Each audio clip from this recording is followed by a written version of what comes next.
Welcome into Saints Now post-game. I am Will Scott recapping what was a tough loss for New Orleans, falling to their division rival Tampa Bay Buccaneers 20-10. Definitely a defensive game that ended with the Bucs winning this game by 10. You had Tom Brady throwing for 190 yards. I mean, Tom Brady didn't have his best stuff. Neither did Jameis, obviously. 3 interceptions for Jameis in this one, 236 yards. Mark Ingram at 10 carries for 60 yards, filling in for Alvin Kamara, who did not play. That definitely hurt the Saints, Kamara being off the field, because it also put more pressure on Jameis Winston. Chris Olave, 5 receptions, 80 yards, pretty solid showing for him as we welcome in producer Trizzy Trace. Trace, man, I mean, obviously a lot to talk about here. Where do we start? I don't know, man. Like, it's very frustrating. This is a very annoying and very ridiculous loss. Obviously, Jameis Winston played through the 4 fractures in his back. So, I mean, like, in that sense, I'm going to go ahead and say Jameis has that dog in him, and he is a beast. He is a football guy through and through. Though, man. He is a New Orleans Saint through and through. But, dude, 3 interceptions is bad. Like, if you ask me, kind of just to get this thing started, if you ask me, I think Andy Dalton should have gotten some snaps. I think that he should have eventually gone in after you threw maybe pick number 2 or 3. You throw him in, just get Jameis off the field so 1, he doesn't get hurt, or 2, put him in even earlier when Jameis was struggling. You knew he was injured. You knew he was going to be playing through an injury and handling some adversity. Why would you not take advantage of Andy Dalton being a quality quarterback? I mean, like we said, 23 for 37, 217 yards, 1 touchdown, 3 interceptions. It's I love Jameis, man, and I'm on the Jameis train, and I'm a firm believer, and I'm not off of it yet. But I mean, that was tough to watch, man. That was an important game for the Saints. 100%. What interception do you think proved to be the most costly, though? Man, I think it was towards the end. I would have to say it would be whenever the Saints were only down by 1 possession still. He threw a pick, and Bucs got it, and there was one that they ran back for a touchdown, so that sucked. That obviously hurts. The other one, they had another interception that, if you kind of ask me, the angles on it, if you look at the review, it may not have actually been a pick. But that being said, it's one of those things. They called it an interception or whatever. It's like, you can't. There wasn't enough to overturn it. So what are you going to do? I'm with you. Like, I'm still a believer in Jameis Winston even after this, but this is tough. This is tough to swallow if I'm the Saints here, because Winston, who you hope is your franchise quarterback, this is a really big game against a division rival, the Super Bowl champs 2 seasons ago. He throws 3 picks in a game that your defense actually plays pretty decent. I think the defense held their own against the GOAT here. I really do. Yeah, the defense looked really, really good the first 3 quarters, man. I mean, like 3-3 going into the 4th quarter. Tom Brady had less than 150 yards going into the 4th quarter, which is incredible. But when you look at it from the standpoint of finishing the game, what happened? I mean, yeah, the first 3 quarters are great. You can have a phenomenal game, but if you can't capitalize at the end, then what's the point, Guys, go down to the comments. Let us know what you think. Should Andy Dalton have played all in this game? Again, Jameis playing through an injury. Type Y for yes or type N for no. Down in the comment section. Go down and let me know. Also want to give a shout-out to Robert Campbell. He's a real one.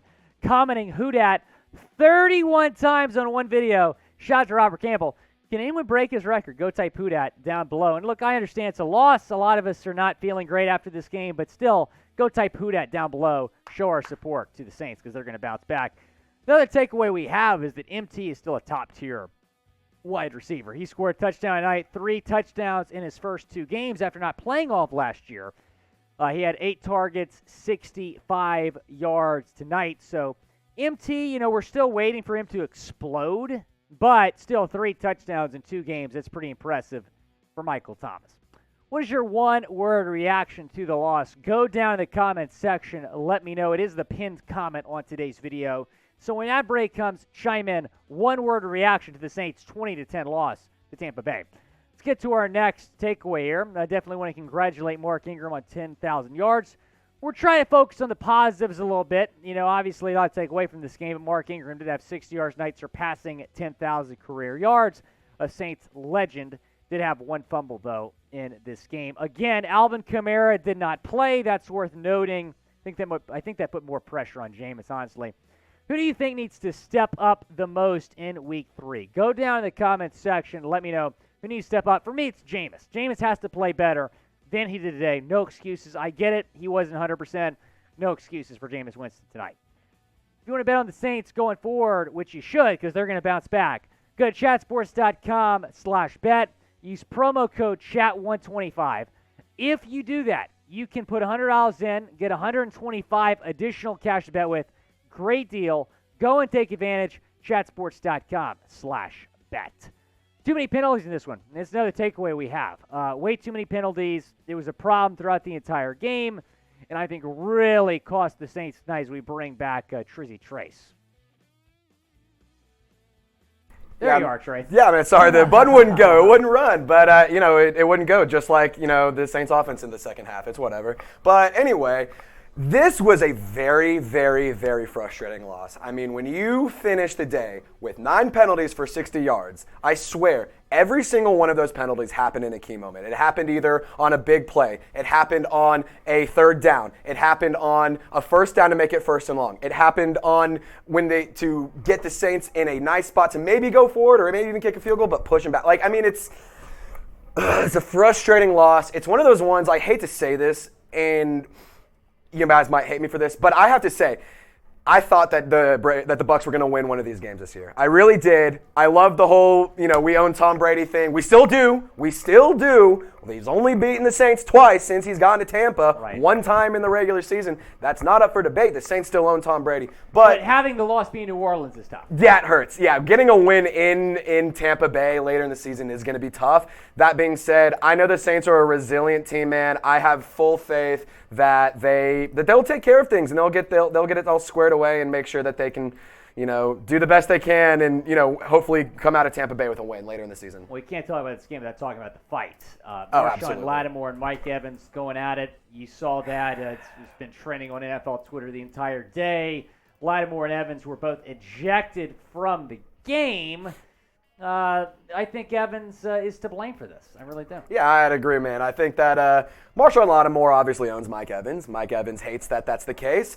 3 receptions for 61 yards, that's pretty impressive. I'll give him a lot of credit, man, there. That's a very good stat line. But, no touchdowns. He didn't have too many targets. I'm looking at the stats right now. He had 4 targets for 3 receptions. So, Marshon Lattimore kind of took him out of the game for a good aspect of it. And then I also want to kind of give a shout out to, after the fight, Alontae Taylor. He came in and took over for Marshon Lattimore on the cornerback position, and he was not scared. You could tell he was ready to go. The high-intensity, high-pressure moment wasn't getting to him. He played really well. He looked good for a rookie. Mike Evans, Marshon Lattimore owns you. I'm in shambles, man. This is such a tough loss. I'm over it.